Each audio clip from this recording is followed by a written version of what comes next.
Plot দুর্নীতির মামলায় এবার শেখ রেহানার 7 বছরের সশ্রম জেল, কন্যা টিউলিপের 2 বছরের সাজা, ক্ষমতার অপব্যবহারের দায়ে শেখ হাসিনারও 5 বছরের সশ্রম কারাদণ্ড।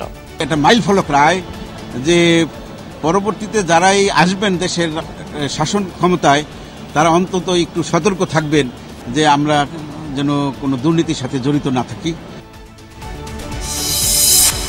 বিদেশে নেয়ার মতো শারীরিক অবস্থার উন্নতি হয়নি খালেদা জিয়ার, জানালেন মির্জা ফখরুল। আজও বিভিন্ন স্থানের সুস্থতা কামনায় দোয়া।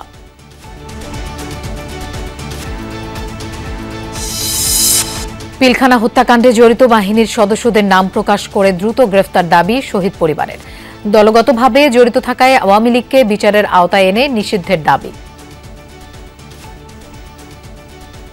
বিচারের আওতায় নিয়ে আসতেই হবে, আর না হলে যত সময় পেরাবে এনারা কিন্তু আস্তে আস্তে কাউকে আর পাওয়া যাবে না। আইনগত যে ধরনের পদক্ষেপ নেওয়া প্রয়োজন আমরা সেটা নিতে রেডি আছি। এটার প্রমাণ বা তথ্য আমাদের দিতে হবে, সেই সবকিছু নিয়েই আমরা প্রস্তুত আছি।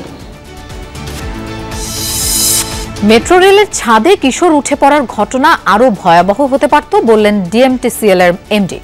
নজরদারি বাড়ানোর নির্দেশ। পোশাক খাতের শ্রমিকদের পেনশন স্কিমে যুক্ত করা নিয়ে বিতর্ক, আপত্তি তুলেছেন মালিকপক্ষ।